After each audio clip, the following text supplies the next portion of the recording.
जय हिंद दोस्तों, मैं दीपक सर आप सभी को आइडियल स्टडी पॉइंट में स्वागत करता हूं। जैसा कि आप लोग देख रहे हैं, आप सभी के लिए मैं एडवांस इंग्लिश स्ट्रक्चर लेकर आ गया हूं, ठीक है। और ये आपका रूल रहा कि subject plus kept on plus V four plus object, ठीक है। तो इसी रूल पर हम लोग इन वाक्यों को ट्रांसलेट करना सीखेंगे बहुत ही इजी तरीका से। तो चलिए स्टार्ट करते हैं। लास्ट में आपको क्रिया के अंत में आपको क्या लिखना है? ता रहा, ती रही, ते रहे, ता रहता था, ती रहती थी, ते रहते थे, ठीक है।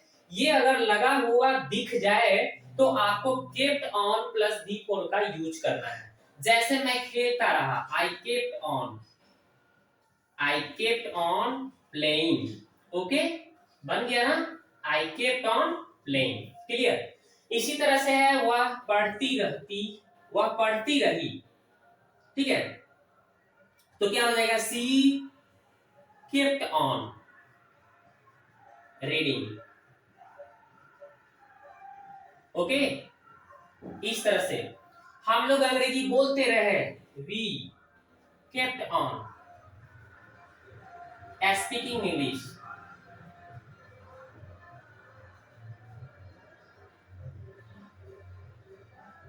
हम लोग अंग्रेजी बोलते रहे, we kept on speaking English.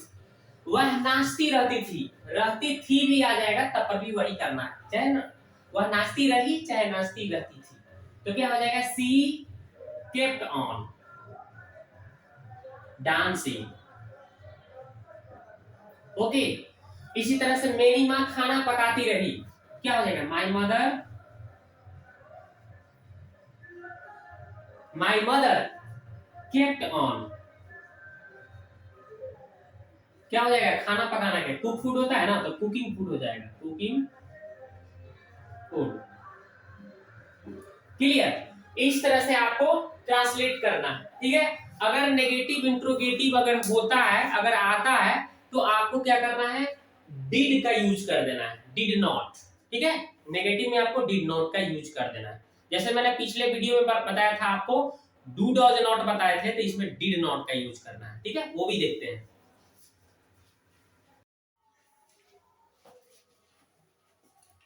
तो अब देखिए दोस्तों, हम लोग नेगेटिव और इंट्रोगेटिव कैसे हम लोग ट्रांसलेट करते हैं, ठीक है।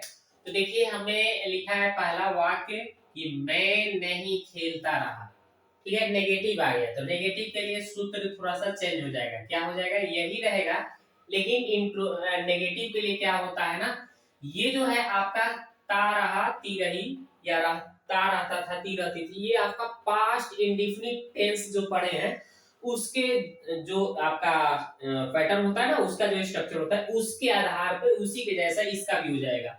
यानी कि यहाँ पे डिड नॉट लगाना पड़ेगा आपको, सब्जेक्ट उसके बाद फिर डिड नॉट का यूज करना है, did plus not plus keep on, और यहाँ पे कीप ऑन लगाना पड़ेगा। क्यों भाई? क्योंकि यहाँ पे देखिए, जब यहाँ पे डीड लग जाता है तो ये V1 रहता है, ये अभी V2 है, तो यहाँ पे जब V1 कब हो जाता है? जब यहाँ पे डीड लग जाता है ना, तो यहाँ V1 हो जाता है, यानी कीप ऑन लग जाता है, और फिर उसके बाद V4 प्लस ऑब्जेक्ट, ठीक है। इस तरह से तो नेगेटिव अगर होगा तो हम लोग इस तरह से इस स्ट्रक्चर पर हम लोग बनाएंगे, ठीक है। इस रूल में बनाएंगे। जैसे देखिए, मैं के आई हो गया, फिर डिड लगाना है, डिड, और नहीं के नॉट, और फिर कीप ऑन, तो keep on playing. Okay, clear, बन गया। आई did not keep on playing, वह नहीं पढ़ती रही, तो क्या हो जाएगा? सी डिड नॉट कीप ऑन, फिर उसके बाद में पढ़ना है तो प्लेइंग, रीडिंग हो जाएगा। बन गया। उसी तरह से आगे नेक्स्ट क्या है कि क्या तुम अंग्रेजी बोलते रहते थे, तो क्या हो जाएगा? डिड यू, अगर इंट्रोगेटिव होगा तो ये डिड पहले लगा देंगे हम, डिड फिर सब्जेक्ट फिर कीप ऑन, फिर उसके बाद में आपको V4 लगाना है, यानी कि बोलना है स्पीकिंग, और यहाँ पे अंग्रेजी है तो इंग्लिश लिख देना है। Okay, question mark. Did you keep on speaking English, क्या तुम अंग्रेजी बोलते रहते थे? ओके, चाहे बोलते रहे। इसी तरह से ए बेगर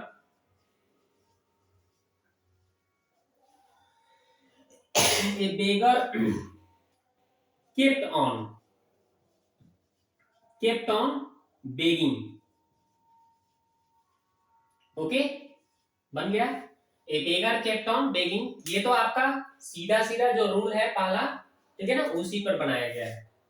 यानी कि ए बेगर केप्ट ऑन बेगिंग, एक भिखारी भीख मांगता रहा, चाहे मांगता रहता था, ठीक है। इस तरह से मैं जंगल में शिकार करता रहा, तो इसको कैसे बनाएंगे, तो आई केप्ट ऑन हंटिंग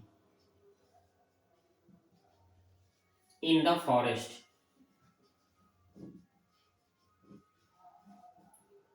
इस तरह से आपको ट्रांसलेट करना है। ओके, आशा करता हूं कि आपको समझ में आ गया होगा कि कैसे हमें इन सभी स्ट्रक्चर को अच्छी तरह से सीखना है और हमें डेली यूज स्पोकन में हम लोगों को अंग्रेजी कैसे बात करना है, अंग्रेजी में कैसे बोलना है, इसका प्रयोग करके ये हमने आज आपको सिखाया। ठीक है, तो चलिए थोड़ा सा प्रैक्टिस कर लेते हैं ओरल टाइप पे। जैसे मैं खेलता रहा, आई केप्ट ऑन प्लेइंग। मैं अंग्रेजी बोलता रहा, I kept on speaking English.